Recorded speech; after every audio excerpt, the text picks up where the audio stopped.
So today we're talking about DIY graphics and titles, and we want to make them simple and easy to make and easy to use. So let's talk about typography basics. I want to talk about some video title tips, and then I'm going to show you how to make homemade graphic elements, and then we're going to do a little bit of keyframe animation. One thing that affects us as video makers is, of course, how the font will look or how the letters will look. And we basically talk about two types of fonts: serif fonts, and these are fonts that have little decorative elements on them, and sans serif fonts. And an example of a serif font is this one, Adobe Arabic.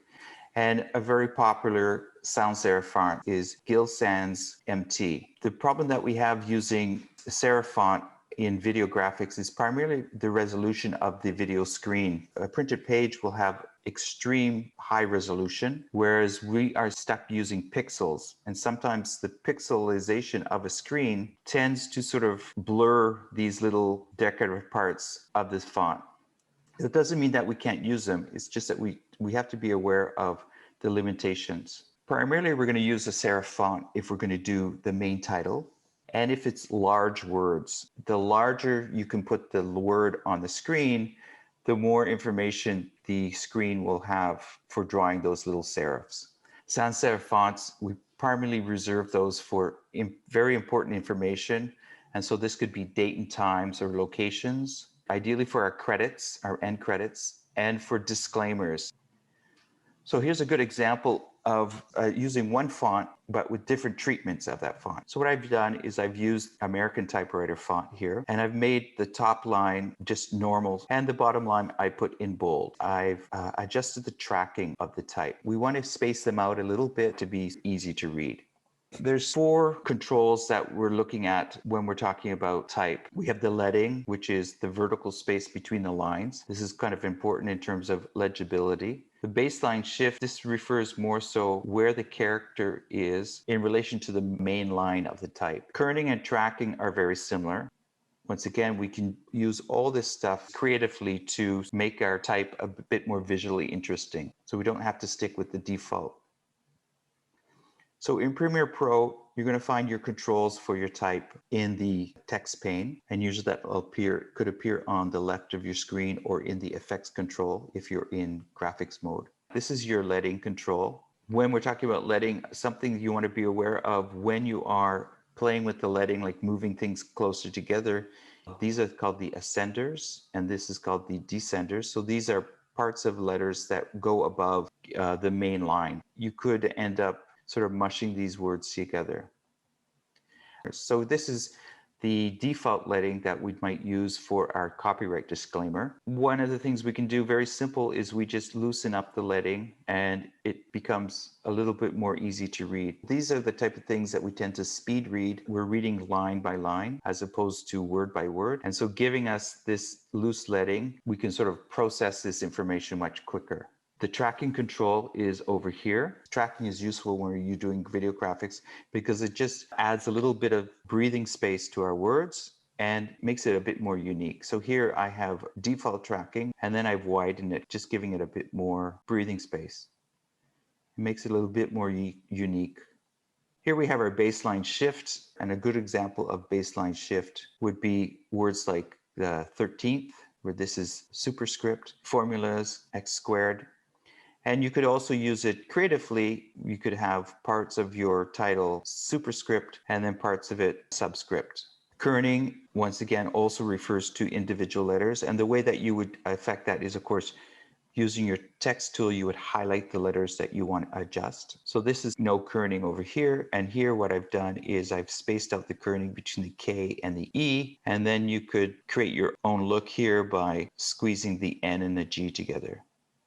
Video title tips. Now that we have an idea of some of the controls we can use to make our text a little bit different, a little bit more unique, always keep in mind you want things to be simple, neat, and easy to read. And one of the easiest ways to do that is to maintain the same font throughout your video. Also, I had talked about adjusting your tracking. Another thing that you can do to keep your titles from disappearing, a lot of times we might superimpose them, is we can use drop shadows, or we can do outline of the text, or what's really quite elegant is using what I call a text box, which is a very simple graphic shape that you might have semi-opaque. What I do recommend is don't go too crazy in terms of making your letters have texture inside, or even swirls and other graphic stuff like that. It tends to become a bit too busy, and because it's moving images, when you have textures and swirls, sometimes they can sort of vibrate and make it really difficult to read your titles. Another thing that a lot of people ask me is how long should my title be? And the rule of thumb that I've learned was you read it slowly to yourself out loud 3 times, and then you stop it. And that's how long your title should be on the screen. When you're actually designing your titles in any sort of editing program, you want to be aware of using safe overlays. So there's kind of like 2 boxes being formed here. This first one is what we call the title safe box. You should keep your titles within this box. And then this box right here, this outer box, is what we call the action safe. And so you really want to avoid putting any sort of important action happening in this area. It's like with printing, you want to keep a margin around your video screen. So let's look at graphic and title design. And what you want to do is you want to create what we call a graphic program. So try to have all your graphic elements within your video harmonized. They all go together. I'm going to show you some tips and tricks of using Microsoft Word, Pages, and a program called Preview, how you can prepare your graphics for importing into Premiere Pro.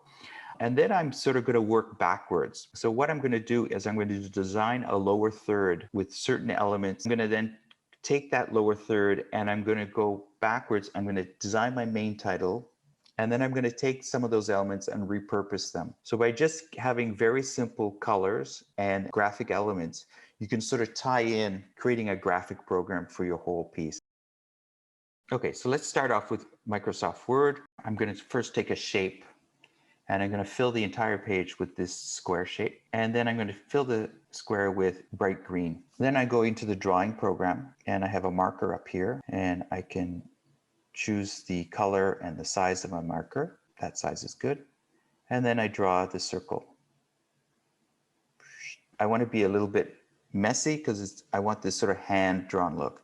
I then save this as a PDF document, and I'm going to call it, give it a name. And I want to save it best for printing because that's going to give me the highest resolution PDF. Then what I do is I find the graphic, and I'm going to open up in Adobe Acrobat. And then I can export it as a PNG image. And then I'll be able to import this PNG into Premiere Pro. When I bring it into Premiere Pro, I drag it down here. Then I go into my effects panel. I'm going into the video effects. I'm going into keying. I add a color key to this graphic. Over here are my key controls. I use the eyedropper to select the green. Boop. And now it's transparent. I also draw a mask around it. Sometimes you might have a weird line or something like that. So this sort of cleans it up. And then I can drag it where I want it, and I can adjust it like that. And then to bring it in, I can add dissolves to the end and the beginning. So I can fade it in and fade it out. Let's look at using Pages, and here I'm going to be a bit more fancy. I'm going to be using some of the built-in graphics that come with Pages to create a lower third graphic. Using a screen capture that will create automatically a PNG. I'm going to open up my graphic in Preview, and I have a tool there that I can actually use to erase the background and make it transparent. So it's kind of saving a step in Premiere. Here's my graphic look I'm going for. I'm going to be using a blue and orange. So here I've created Pages. I make a box. What's cool with Pages is over here, I can instantly change it into bright green. And then I'm going to make a shape, make it blue. So this is a rounded rectangle. And then when I put a little logo in one of the corners, so I'm going to go into this area and I'm going to find my squirrel outline. And I'm going to make him orange. I'm also going to put a border around him so he pops out a little bit. There he is there. Put him in the corner, reduce it just a little bit, line it up, and there you go. Then what I do is I do a screen capture, which is Command-Shift-4. I'm going to drag it across just this box here, just like that. I can open it up in preview. Here I'm in preview. This is my tools here. Open this up. This one is called the Insta Alpha. And you just drag it across the color that you want to remove. And there it's removed. I save this graphic.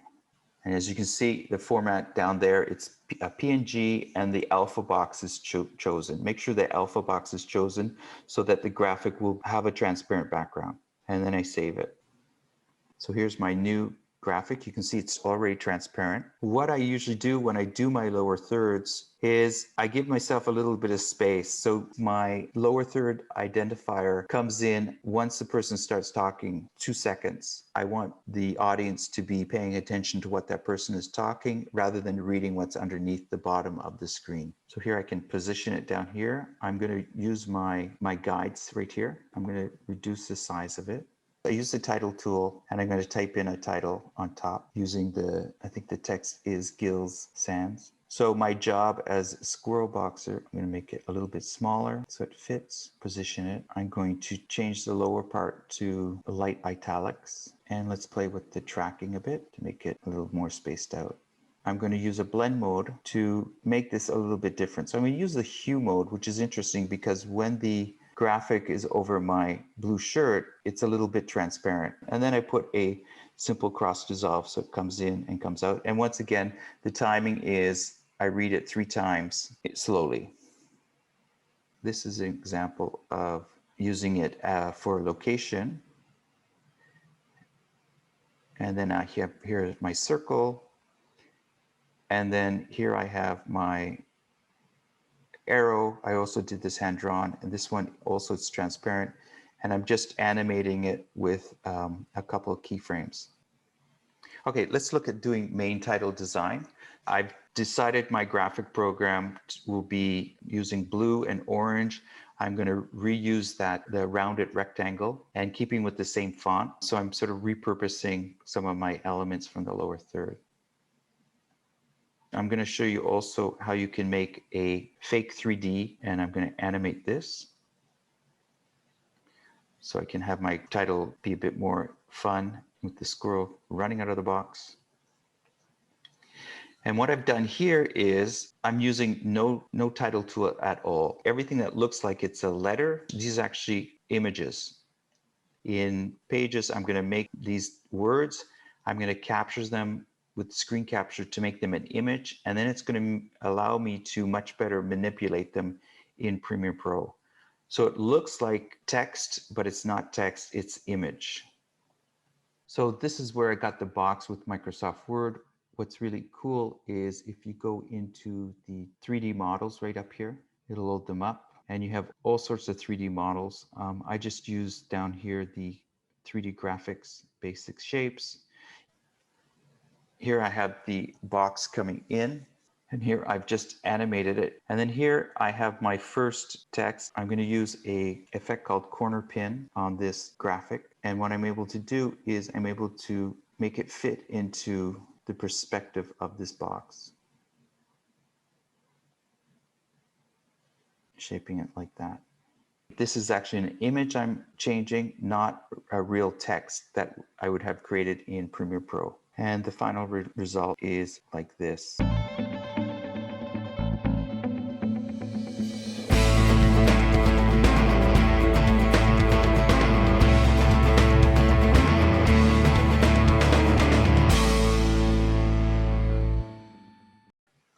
So one of the things in terms of our graphic program is, like I say, we're going to repurpose our graphics. And so this is so we have an overall graphic unity. We're using the same fonts, the same colors, the same shape. Gives everything a nice sort of harmony to it. So I can use it for my end credits, mimicking what we have with the opening title. And for other graphic elements, for example, here, a very simple checkbox. I'm using the rounded rectangle again, but I've turned it on the side to make sort of a checkbox using the exact same fonts as I used in the titles. And I've created this hand-drawn check that sort of echoes the hand-drawn arrow I was using before. One last thing I just wanted to mention is Concordia now has an account with Udemy for business, and Udemy it's a professional site that has really good videos on learning all sorts of things. This is one of the places I go to. For example, I'm not a graphic designer, but I was able to learn some bit of theory of graphic design. It's available to all of us. You're going to find it on your My Concordia portal underneath, as I say, accounts and settings. You sign up with your Concordia email, just like you did with Microsoft and Adobe. And then you're going to find all sorts of interesting things that you can learn. Everything, for example, if you want to learn more about editing, more about, say, Adobe After Effects or Illustrator using Photoshop, it's a really good place to start. And there we go. Thank you for watching.